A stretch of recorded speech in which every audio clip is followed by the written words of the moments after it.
Join me in my Spanish kitchen while we make fried lentils, a super crunchy snack packed with protein that's great to serve with drinks or just to have on hand anytime.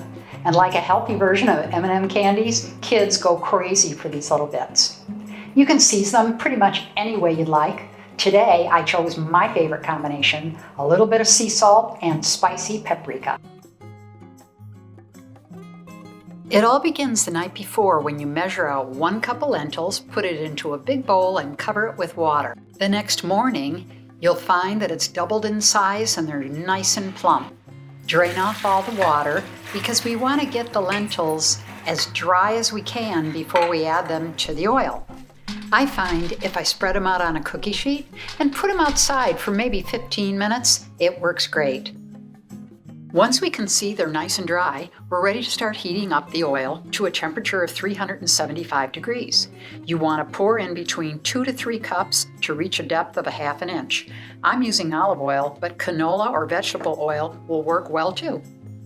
Very gently work in batches and add 1/2 cup of lentils to the pan, covering it right away to avoid any splatters. Within about a minute, when most of the steam has disappeared, you can take off that splatter screen and give the lentils a gentle stir, just to spread them around in the oil.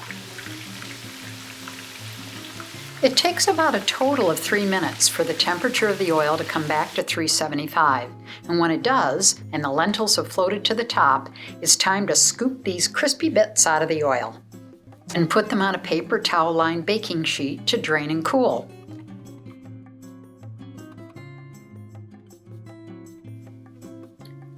To make sure they all cool and stay crisp, I like to spread them out in a nice even layer.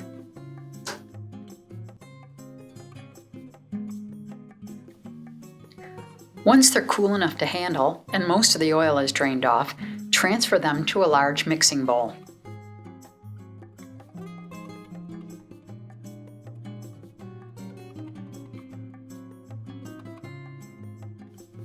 My favorite part is adding the flavoring. You can use most any spice with crispy lentils, but I really like to start with 1 teaspoon of very finely ground sea salt and mix that around a little bit. Of course, this is all to your taste. If you like things super salty or super spicy, go for it. We're also going to add 1 teaspoon of spicy pimenton, Spain's smoky version of paprika, to give it a real kick.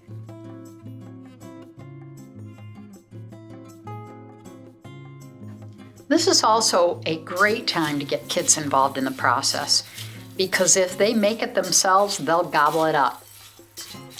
I think this makes the perfect healthy snack for kids, for tapas, for cocktail hour, pretty much any time. I leave it out on the counter and it disappears really fast.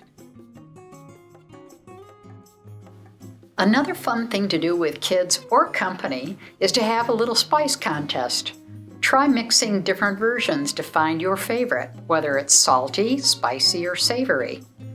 Tossing them in a salad with tomatoes and sausage, topping a soup for a little added crunch.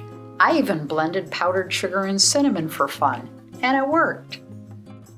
But whatever turns out to be your favorite way to flavor them, be prepared for this to become another family favorite, and a great way to keep eating the Mediterranean way every day.